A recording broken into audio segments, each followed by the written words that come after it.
Të nderuar miq, përshëndetje dhe mirë se shihemi. Do të flasim sot në takimin tonë në emisionin Çdo të thotë për një term mjaft të dashur për besimtarët, por se edhe për të tjerë. Do të flasim për fjalën bismillah. Çdo të thotë fjala bismillah është një term që e përdorin jo vetëm besimtarët praktikantë, por se gjejmë përdorimin e saj në mbar shoqërinë. Ç'kuptim ka kjo fjalë? Kur e themi këtë fjalë dhe çfarë dobish dhe mirësisht ka kjo fjalë? Për gjitha këto do të kemi shpjegimet e hoxhës nderuar Ahmet Kalaja. Hoxh, mirë se vini. Hoxh, po nisim me bismillah këtë emision. Çdo të thotë se çfarë ne kuptojmë kur themi bismillah? Normalisht ne kur bëjmë analizën e trajtojmë pak nga pjesa gjuhësore, se çdo të thotë, dhe pastaj e trajtojmë si term dhe si kuptim. Në pjesën gjuhësore ne kupton, po ta përkthejmë fjalë për fjalë, bismillah, pra me emrin e Allahut, me emrin e Zotit. Pra ky është përkthimi, le të themi, fjalë për fjalë i fjalës. Pra po e filloj këtë punë me emrin e Zotit, po e nis me emrin e Zotit, ose e nis këtë punë me emrin e Zotit, me emrin e Zotit e nis këtë punë. Pra nënkupton që po përmendet Zoti përpara se të nisi puna. Ndërsa në kuptimin fetar, pra njeriu në momentin që e thot bismillah, pra me emrin e Allahut, largon dhe zhvesh veten e tij nga çdo lloj fuqie për të qenë, si më thën, adapi, adekuati, i duhuri për të çuar në vend këtë detyrë. Pra zhvishet nga atributet si më thën, e asaj që e bëj edhe pikë, jo, me emrin e Zotit, me lejen e Zotit.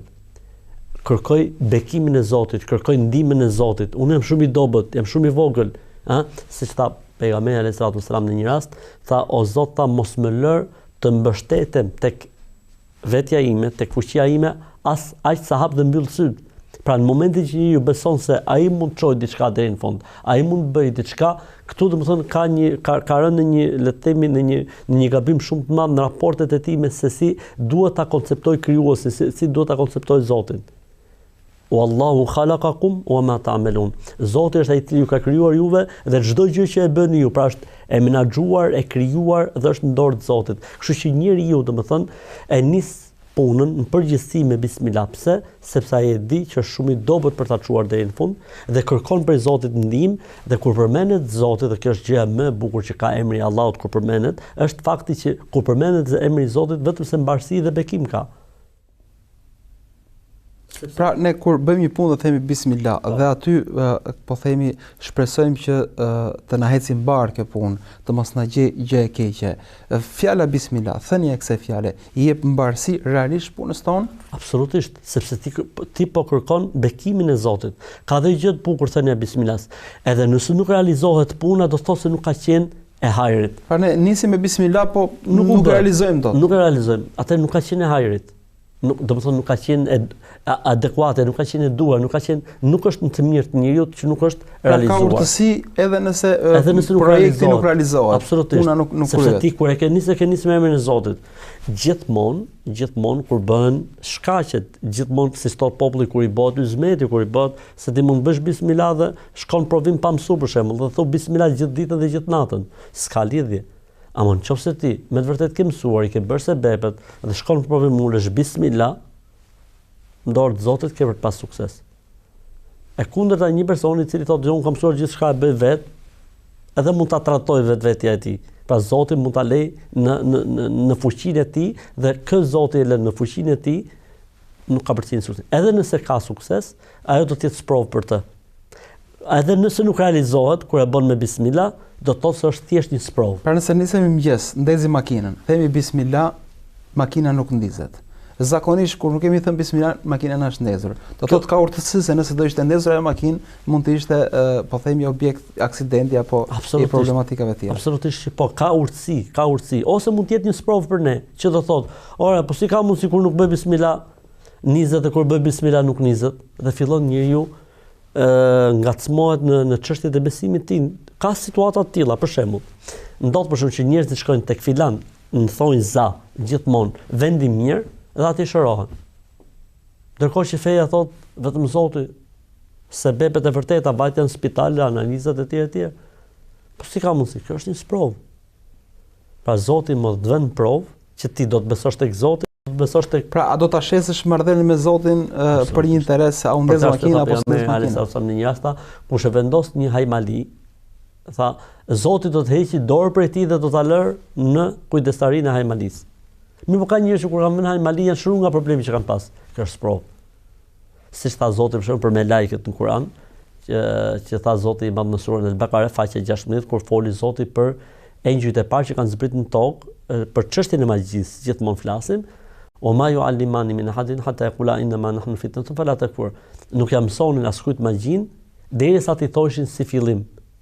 Ne jemi sprov për njerëzimin, prandaj mos moho, mos dezerto nga besimi yt.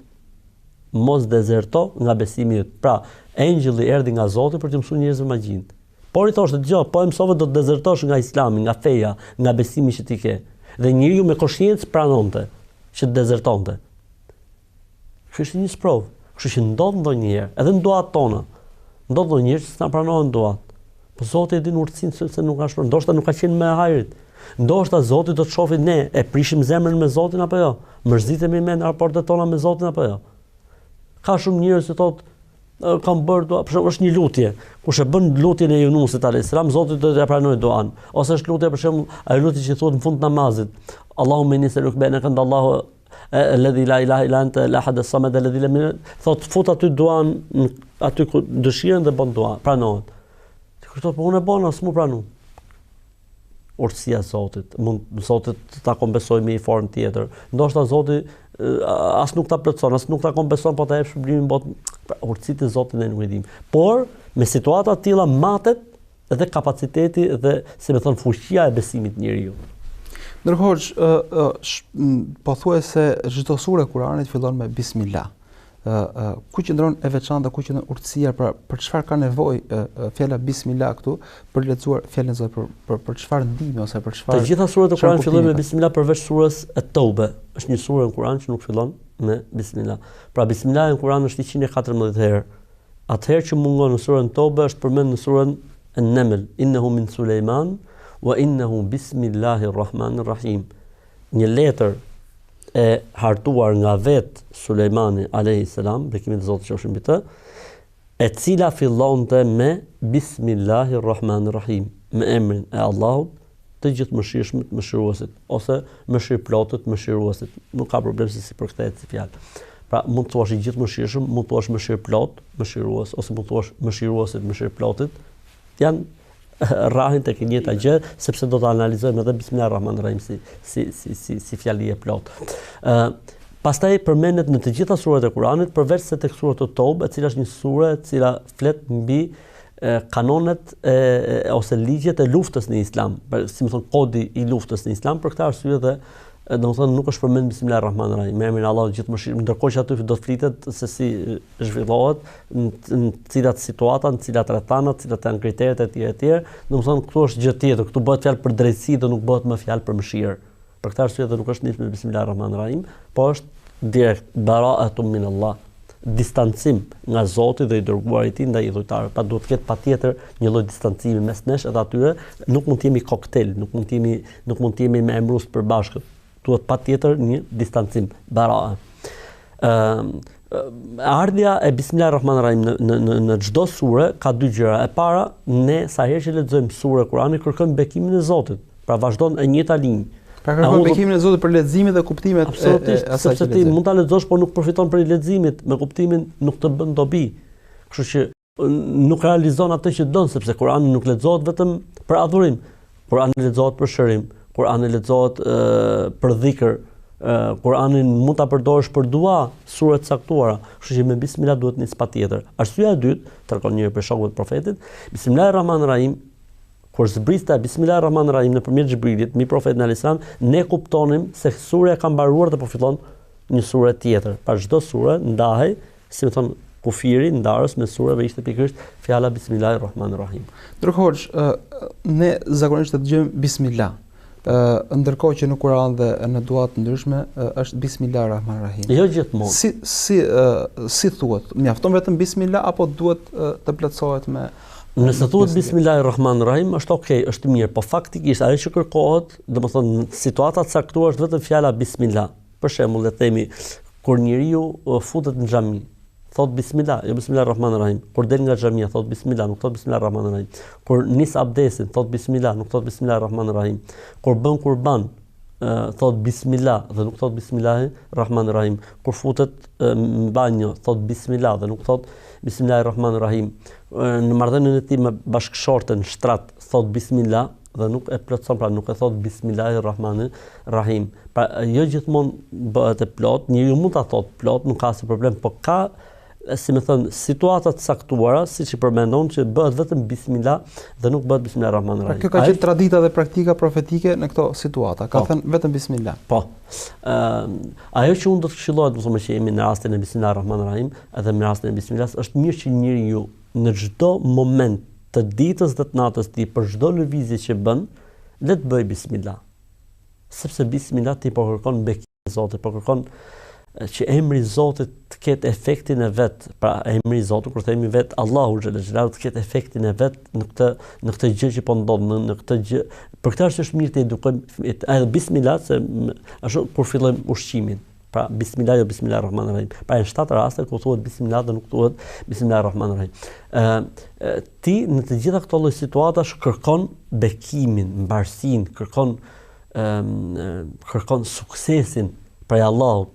Për këtë arsye, domethënë është mirë që të edukojmë veten tonë, ne, po edhe fëmijët tanë, edhe njerëzit të edukojmë gjithmonë me bismillah. Pra thon bismillah, të thuhet fjala bismillah gjithmonë, sepse është mirë se është bekim, dhe e dyta për çdo gjë të keqe që mund të jetë rreth e përqark nesh, bismillaja ty të pastron dhe të arsyeton. Çfarë do thotë kjo? Normalisht ne besojmë që bashkë me ne ka edhe xhin. Ne besojmë që bashkë me ne funksionojnë edhe energjitë negative, siç është mysyshi, siç është smira, zilia etj.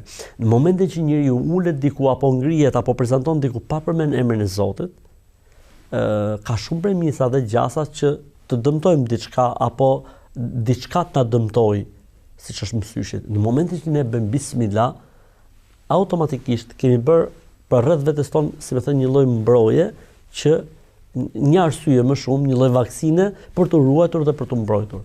Edhe nëse bëjmë diçka gabimisht, për shembull njeriu kur hedh ujë ose kur gjun një gur ose kur bën një frymë, mund të dëmtojë diçka. Në momentin që e ke bërë me bismillah, je arsyetuar. Në momentin që e ke bërë pa bismillah, atëherë ti nuk je arsyetuar. Pra bismillah është dhe një mbrojtje nga mysyshi apo energjitë negative. Absolutisht. Edhe dëmtimet që ne mund t'japim krijesave të tjera. Për këtë arsye, bërja bismillah ty të arsyeton për çdo gjë. Për shembull, tregohet në kohën e Profetit alayhis salam, një njeri, një sahabi e gjen bashkëshorten e tij jashtë. Po ishte e zhveshur, çudi e madhe, e zhveshur, burri duke u kthyer nga lufta, sikur s'përpudheshin parametrat. Edhe ai, domethënë, me njëherë, domethënë, e kapi ai emocioni, e kapi edhe bëri gati atë shtizën. Të logjikojnë atë lloj shoqërie që gruaja diku ditë e zhveshur jashtë. Ai tha, jo, po futu në shtëpi, çfarë ka në shtëpi? Kur futet në shtëpi shef një gjarpër të madh në shtëpi. Edhe hapi harkun, thot transmetuesi i ngjarjes, nuk e dim kush vdiq i pari, gjarpri apo sahabiu. Nuk e dim kush vdiq i pari. Pra bërja bismillah ty të arsyeton për çdo lloj situate që mund të ndodhi, sepse ti the me emrin e Zotit. Dhe çdo gjë që ne nuk e hetojmë dot, në momentin që dëgjon Allah emrin e Zotit, duhet largohet nëse nuk është në hakun e vet, nëse nuk është aty ku duhet, në vendin e duhur apo në momentin e duhur. Për këtë arsye, përmendja e Allahut në përgjithësi, po sidomos e bismillahit në veçantë ka efekt të jashtëzakonshëm, edhe për njeriu, edhe për mbarsinë, po edhe për ta ruajtur edhe për ta mbrojtur njeriu nga çdo gjë që ne nuk e hetojmë dot. Ka shumë gjëra që ne nuk e hetojmë dot. Ndërkohë, a ka raste kur këtë fjalë nuk e themi dot, pra ose nuk është mirë të thuhet kjo fjalë, sepse ju thatë që duhet të përpiqemi që këtë fjalë ta themi mundësisht në çdo veprim, kur ham, kur lëvizim, kur dalim, kur vishemi, kur hecim. Po a ka situata kur nuk është mirë të thuhet kjo fjalë? Siç e thatë edhe ju, domethënë thuhet gjithmonë, madje siç e thash, domethënë përmendëm shpar me sa më mend 7 raste, po kemi edhe kur del nga shtëpia, që thuhet bismillah. kemi kur futesh në shtëpi, prap thuhet bismillah, kur veshim rrobat, themi bismillah, kur heqim rrobat, shi sa bukur, se tani shif thot kur njeriu heq rrobat dhe bën bismillah, bëhet një lloj pengese nga sytë e xhinëve që mos shohin trupin e tij. A thot Zoti në Kur'an, innehu yarakum huwa qabiluhu min haythu la tarawnahum. Djalli dhe shejtan djajt ju shohin ndërkohë që ju nuk e shihni. Kur njeriu heq rrobat, çvishet, bën bismillah, nuk e shohin dot. Kjo është mrekulli. Është begati e madhe. Rastet që njeriu nuk bën dot bismillah është vetëm nëse ai ndodhet në banjo. Aty nuk përmendet Zoti.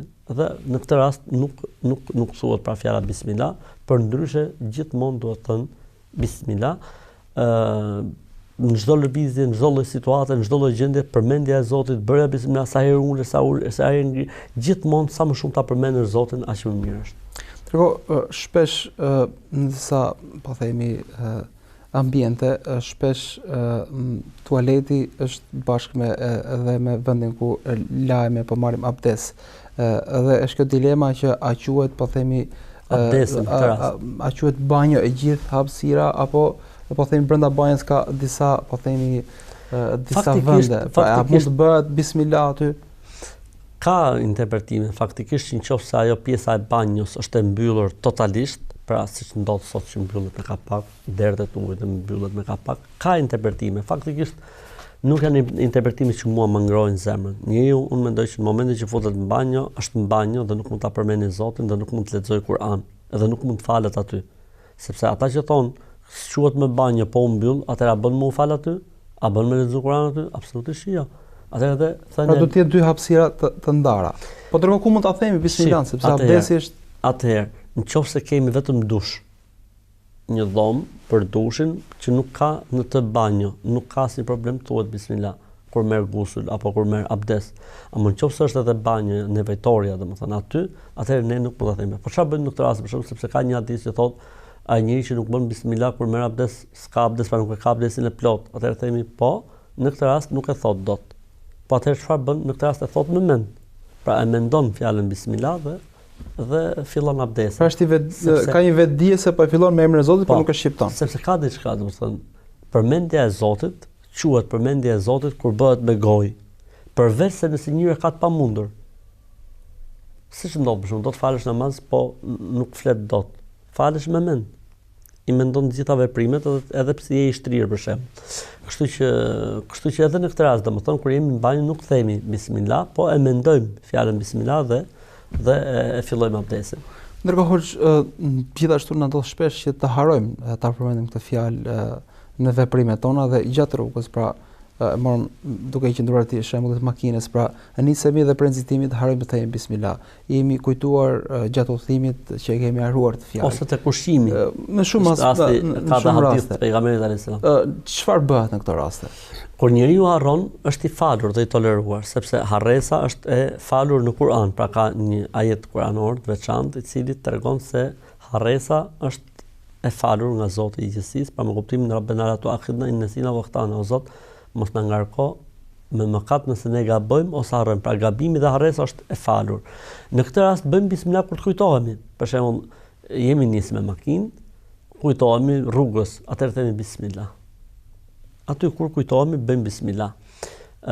Po kështu edhe në rastet e tjera, përveç se nëse ka ik, për shembull, ti i ke veshur rrobat, s'ka më bismillah.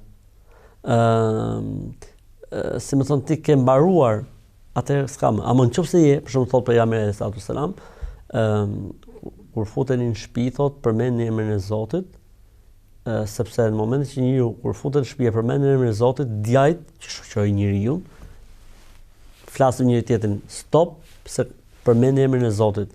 Po kështu edhe kur njeriu del nga shtëpia dhe përmend emrin e Zotit, pra thot bismillah tawakkaltu ala Allah wala hawla wala quwwata illa billah. Thot në këtë rast, për ata që duan të gjejnë, i keni tek libri Mboroja muslimane të gjitha.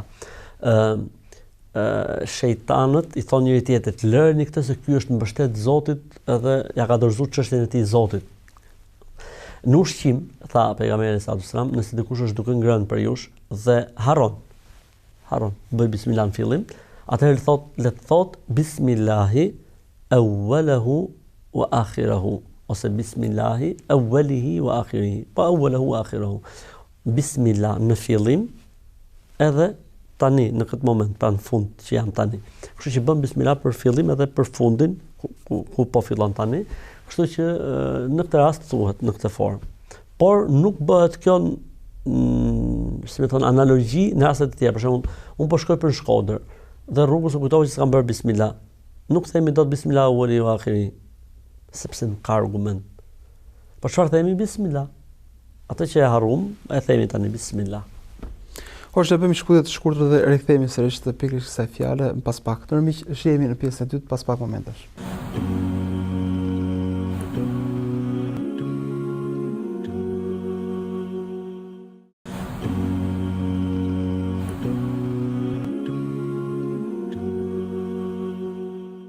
Rikthehemi sërish në studio. Në këtë pjesë të dytë do të fokusohemi pikërisht tek fjala bismillah, e cila është tema e ditës sotme.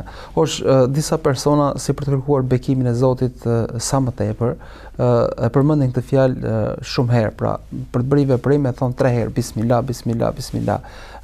Ka logjik, ka kuptim fetar apo nuk? Duket sikur është thuje shumë herë se do të ketë më shumë vlerë, ose do të përfitosh më shumë, por faktikisht nuk ka argument. Pra po të ishte kjo gjë, domethënë, okay, shumë korrekte, një disiplinë e tillë për ta përsëritur disa herë do ta kishte bërë profeti alayhis salatu wassalam. E përderisa profeti alayhis salatu wassalam nuk e ka bërë një gjë të tillë, do të thotë që duhet të jemi të kufizuar. Pra, po të kishte në ndonjë rast vetëm që kishte bërë disa herë, do të thojshim, po nuk ka transmetim. Kështu që më e mira, ose do të thoja që nuk bën, më mirë le të themi, të jemi të kthjellët, nuk bën, sepse nuk e ka bërë 3 herë profeti alayhis salam, apo më shumë se 1 herë profeti alayhis salatu wassalam. Ndërkohë ka shumë njerëz të cilët ndoshta nuk kanë një raport shumë të ngushtë me praktikat islame, po së paku para se të flenë gjumë e kanë këtë pjesë që thon bismillah.